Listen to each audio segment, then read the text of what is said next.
Hi everyone, I am Martin and welcome to On The Go.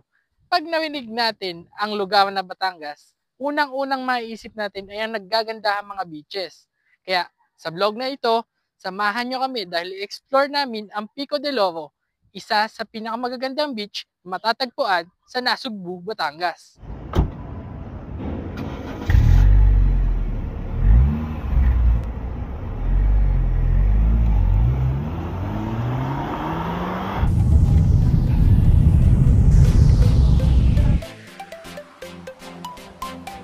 On your way to Nasugbu, madadaanan nga ang Tagaytay.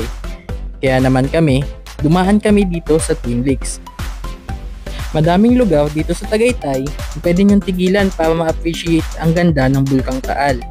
Madami rin dito mga kainan na pwede nyong tigilan kung sakaling kayo ay nagugutom na. Lalawigan ng magigiting. Welcome to Nasugbu.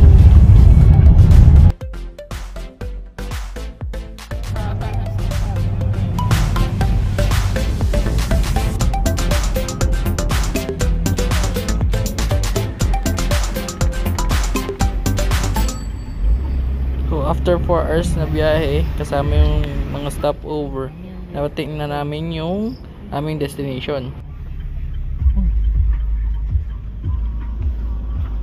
Camillo Coast, Pico del Oro.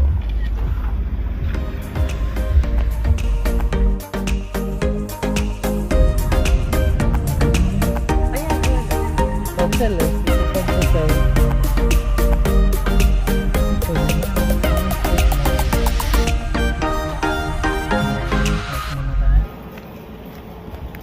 Una naming pinuntahan ay ang Pico del Oro Country Club.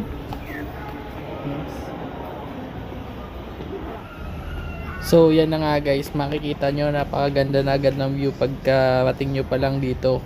Pagpasok nyo pa lang makikita nyo na agad ang ganda ng pool nila at nung lake sa gitna ng mga condo units.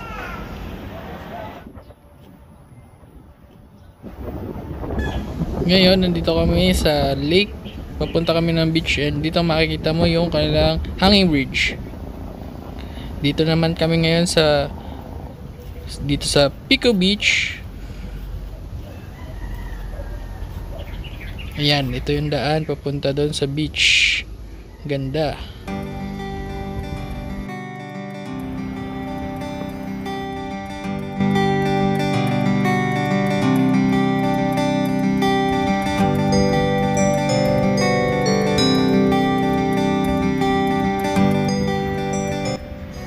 So guys, yan mapapansin nyo naka-fold pa yung mga umbrellas nila dahil nga katatapos lang ng bagyong Christine.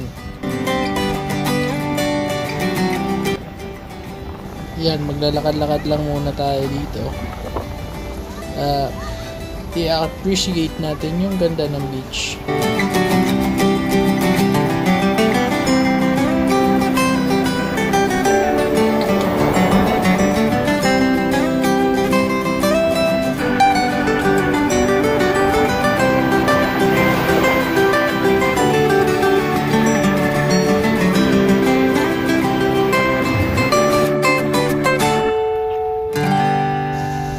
Siguro napansin nyo, madumi pa dun sa patwalk. Madaming mga nanlaglag na dahon.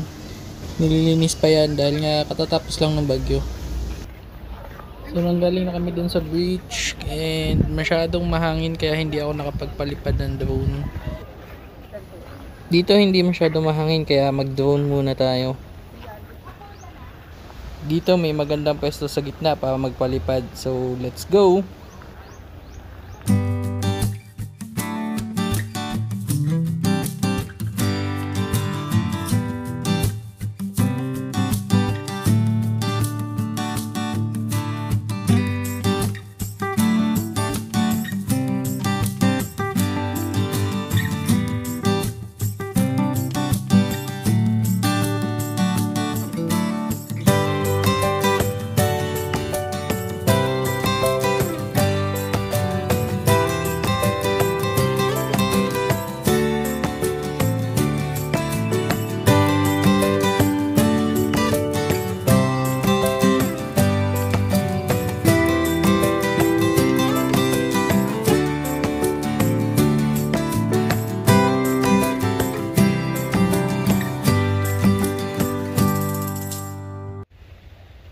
So yun, tapos na kami maligo sa dagat. Kaya pupunta naman kami dun sa country club to try other activities.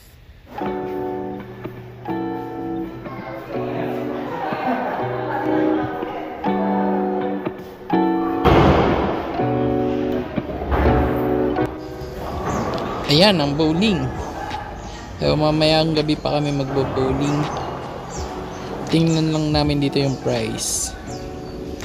And dito sa kabila naman ang billiards.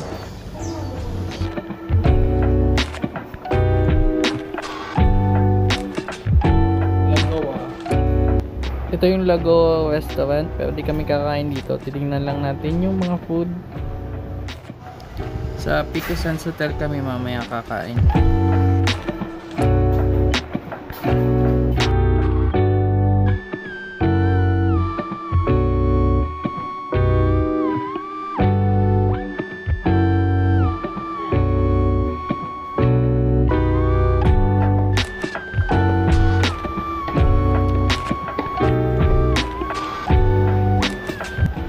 Yan, nandito na naman ako. Yan, titingnan ulit natin second day at medyo maganda na yung panahon. Yan, mas clear na yung skies at madami na ring taong naliligo.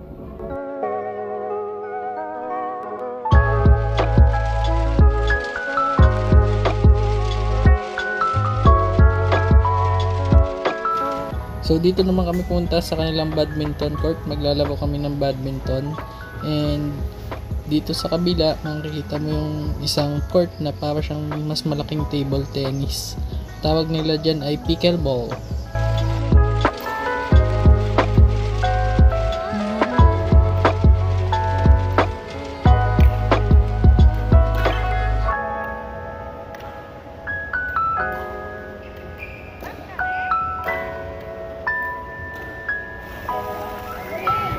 Yan, after naman namin mag-badminton at nagpahinga na kami ng konti, pumunta na kami dito sa pool area para tingnan.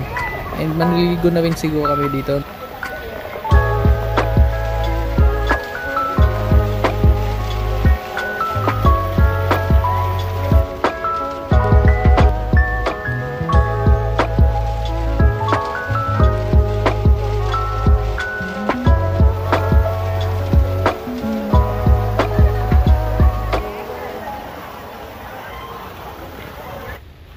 Yun, so tapos na kami mag-pool, tapos na rin kaming mag-badminton. Pupunta naman kami sa Pico Sands Hotel to check yung mga pagkain nila doon. Ito naman yung Pico Sands Hotel. At sa harap ng Pico Sands Hotel yung lake na malawak.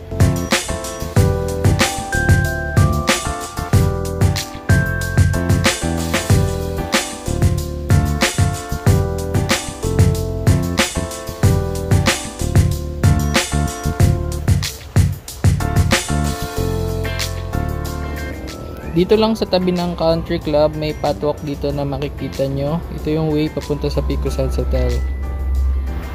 Konting lakad lang, nandito na kayo. At papasok kami dito dahil dito kami kakain. Ayan. So pagkapasok mo, makikita mo yung Pico Bar. Meron ding spa.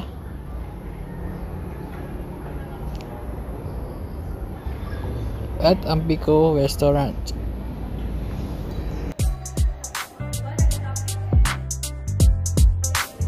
Ito yung kanilang menu, and if you want to check the prices, i-pause nyo na lang yung video.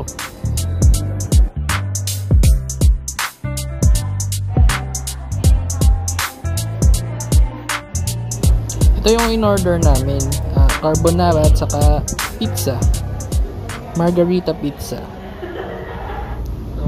Ipapakita ko naman sa inyo yung condo unit na nabook namin sa Agoda. Pagpasok mo, makikita mo na agad yung kitchen. Ito, mga dala na namin tong mantika, syempre yung mga pagkain. Kompleto naman yan sa gamit. May oven toaster, lutuan, yan din siyang water dispenser and rice cooker. So lahat ng gamit na kailangan mo para magluto ay nandito naman. So pwede kayo magbaon ng mga pagkain nyo na lulutuin para makatipid kayo. Meron din silang ref dito para sa mga food na daladala nyo. Ayan. The unit na nabook namin ay kaya mag-accommodate ng up to 4 packs. Meron silang sofa bed dito sa gilid. At dito naman meron silang isang queen size bed. At dito sa baba, merong pull out na bed. Ang size nito ay queen size din. Ayan. Ngayon, lumabas naman kami para magbo-bowling na kami. And yan ang itsura ng Pico de Oro sa gabi. Madaming ilaw, maliwanag. So yung maliwanag na yun yung Pico Sands Hotel, and sa gilid ay yung Country Club. And ito naman yung pool, so sa gabi maliwanag kaya pwedeng maligo. So pumunta naman kami dito sa billiards and bowling area para mag-bowling.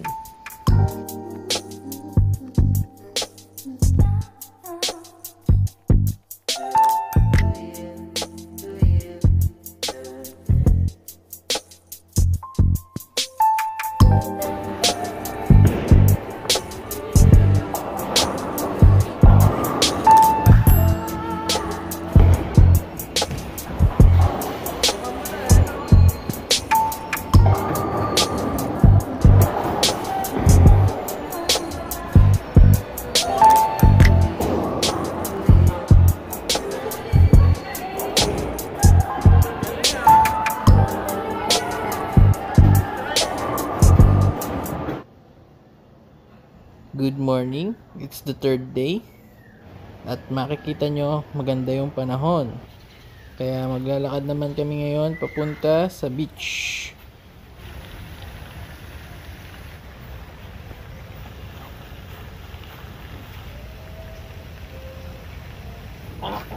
Meron ding mga ducks dito sa tabi ng lake. We are now at the beach. Meron nga pala sila dito mga shuttle if ayaw nyo maglakad.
Maganda na yung panahon kaya ang sarap ng maligo sa dagat.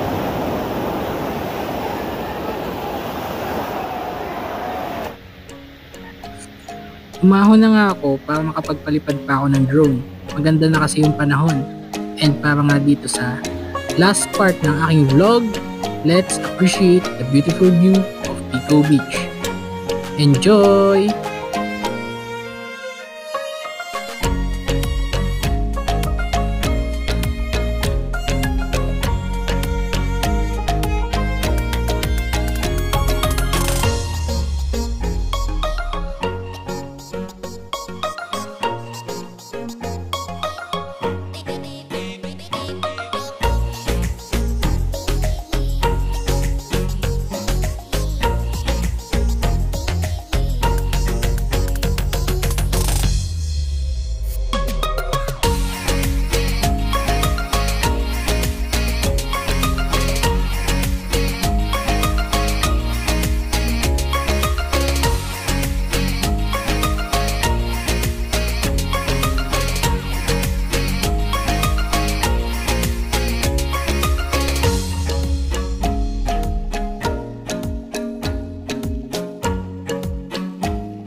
At diyan na nga nagtatapos ang ating first vlog.